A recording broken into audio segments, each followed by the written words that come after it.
Okay, so welcome. In 2017, a fragment of Roman millstone with a phallus carved in relief was found during excavation of the A14 road scheme in Cambridgeshire. And it was not discovered actually until 2020, just before the first lockdown, during post-excavation analysis. And research for this millstone is what prompted this paper, and that's what I'm going to talk about today. So here is the fragment of millstone from the A14. I've put a projection of the original millstone on there, so you get an idea of the amount of millstone that survived. What you can see is a fragment of a millstone approximately 62 centimetres in diameter, which is quite small for a Roman millstone. They range anywhere from 50 centimetres to a metre in diameter. The millstone was found at what is called the River Great Ouse landscape block, just for reference. And it was found in the disused fill of a late Roman post hole. Here's a closer look at it. What you can see is a phallus carved in relief on the upper surface of the millstone here, and it's orientated anti-clockwise around the stone. Not only that, but on the circumference on this side, there were two crosses carved. One's quite clear here, and there's a second, much fainter example here. And in addition, part of the edge of the circumference there has been used as a whetstone. And following that use, I think in that order, the millstone was reversed and it was used as a saddle quern. So this is the grinding surface. It's quite dished crossways here, which is hard to see in this photograph. But it was very definitely used as a saddle quern. So, in order to find out how significant this millstone was, I had to do a little bit of footwork. The first thing, obviously, was to search my own database. So I have information on around about 8,000 querns and millstones. So I looked through that. I also spoke to John Cruz, who heads up the Yorkshire Quern Survey. They have around 7,000 querns and millstones in their database. There is a little bit of overlap with mine, but it is largely a separate data set. I also looked at published surveys of decorated querns. So in Scotland, there was a survey by Dawn McLaren and Fraser Hunter. Susan Watts did some work on decorated querns from Wales, and Griffiths did some work on the decorated querns from the island of Ireland, both north and south. I also consulted with other quern specialists I know in the UK. And although I didn't encompass a detailed investigation of continental material, that was well beyond the scope of this research. There are two published surveys of querns and millstones from Gaul, and I did look at that evidence as well. So, in Scotland, there are a number of decorated querns, but the decoration tends to be very stylized and simplistic. It usually exaggerates features that are already there. So, for example, with collars around the central hole and connecting points across the stone. There are no pictorial images at all. In Ireland and in Wales, particularly in North Wales, and with a concentration on Anglesey, the decoration is totally different, and it tends to be curvilinear like this. But it features only really on the rounded bun and beehive style querns, which tend to be earlier in date. There are no recorded examples of querns or millstones from Scotland, Wales, or Ireland with phallic decoration that I'm aware of. Obviously, if somebody knows different, do say so. In England, decorated querns and millstones are extremely rare. Based on what I've seen, I would say around about 0.5%, maybe less, of querns and millstones have any form of decoration, and it's very simplistic. There may be a few lines like this around the centre and across the top, occasionally a pretty fluted edge.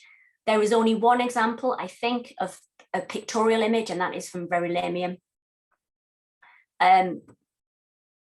So the examples with phallic imagery are the following.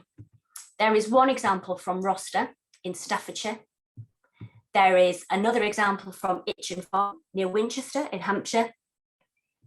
And there is a third example from Stow Longer in Cambridgeshire, which, as you can see from the map here, is very close to the A14. Looking at the continental evidence, Sibrex Renier has done a survey of Roman querns and millstones from Flanders, and he did not find any examples of phallic imagery. Paul Piquevet has done a survey of querns and millstones from Roman France, and he found 2 examples.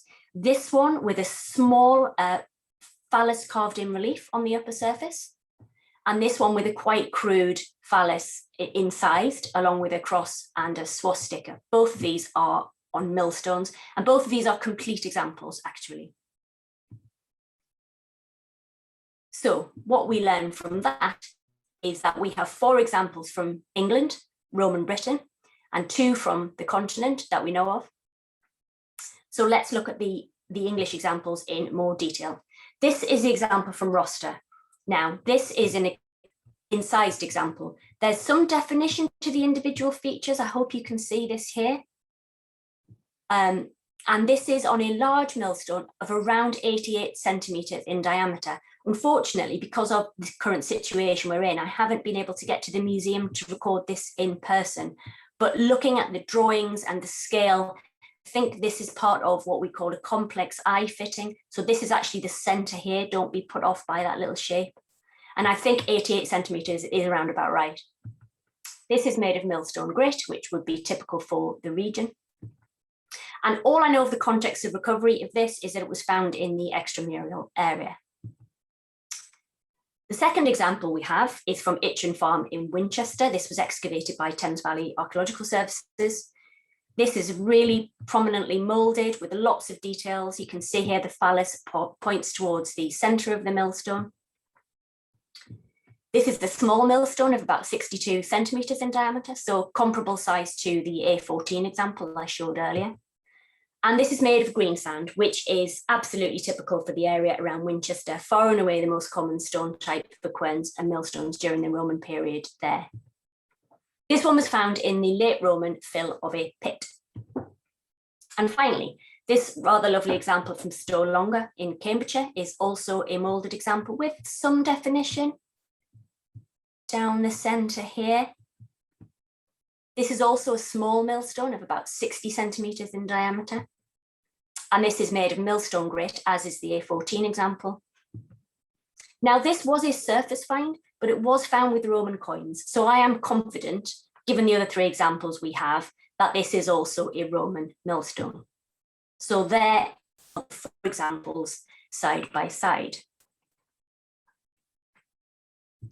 So what can we say about these millstones? Well, looking at the map there, it's very clear they've all been found on sites south of Hadrian's Wall. And they are rare. Out of 15 to 20,000 querns and millstones recorded between myself and the Yorkshire Quern Survey, there are only 4 examples. So why were these 4 examples decorated? That's something we might want to ask. And we might also ask, who would have seen the symbols? Who was that decoration for? Well, answering the question of who would have seen the decoration is actually quite difficult. We have only a bare handful of excavated Romano-British watermills and even fewer animal-powered mills. So we don't really know the organisation of those mills. What we do know is that the decoration is only on millstones. It does not feature on hand-powered rotary querns. So we are talking about a setting where there was some investment, some centralisation of the organisation of grain processing.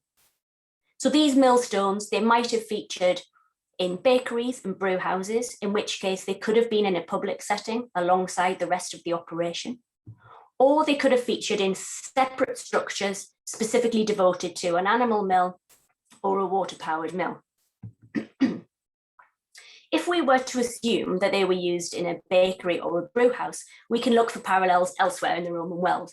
And here are 2 examples from Pompeii.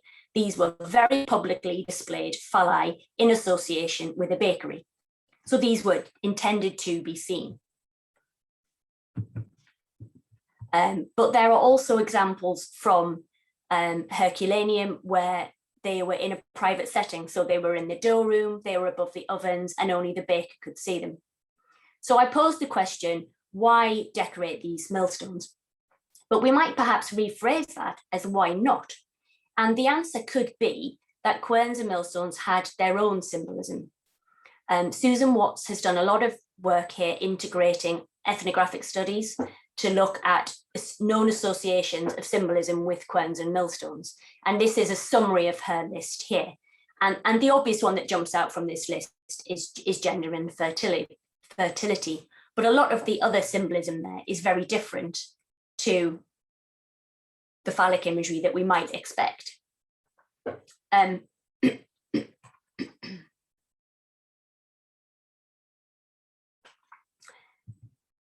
So I would just like to finish by thinking about the life story of the millstones, because unlike a lot of other phallic imagery, I think, there is more of a story here. So the millstone has the phallic imagery on the surface of it. It is intended to be seen, we presume, certainly at least by the miller, possibly by the general public.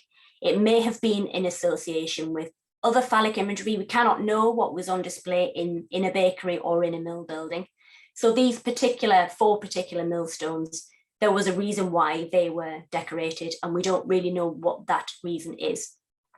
But we could assume that the movement of the millstones was significant, and perhaps the intended recipient of good fortune of that imagery could have been the miller, or perhaps it was specifically directed at the millstone itself or the produce of those millstones.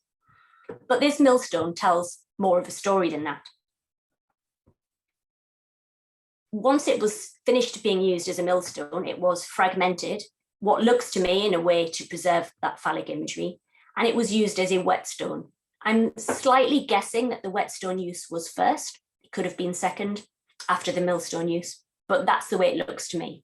At this point in time, I think the millstone was probably inverted. It looks from the angle here as if it was used with the phallus placed down, but we can't be entirely certain about that. Then, of course, it was used as a saddle quern. And at this point in time, the phallic imagery was very definitely hidden beneath the stone. So it's perfectly possible that only the user of that stone knew the phallic imagery was there. But we should assume, I think, that that phallic imagery was still potent and it still had some importance and power. And finally, even when they had stopped using it as a saddle quern, it was very carefully positioned in a post hole following the decease of that post hole. Now, we have investigated a lot in the last few years on the structured deposition of querns and millstones. It's actually very, very unusual to find a structured deposition of a quern or a millstone in a post hole. Because of their size mainly, I would presume. But this was carefully placed with the imagery face down in the post hole, and then the post hole was backfilled. So even at the very end of its life, it was treated with reverence and respect. And I think that tells a really interesting story. Just for your delectation, one more time, here are the 4 examples of the Roman millstones.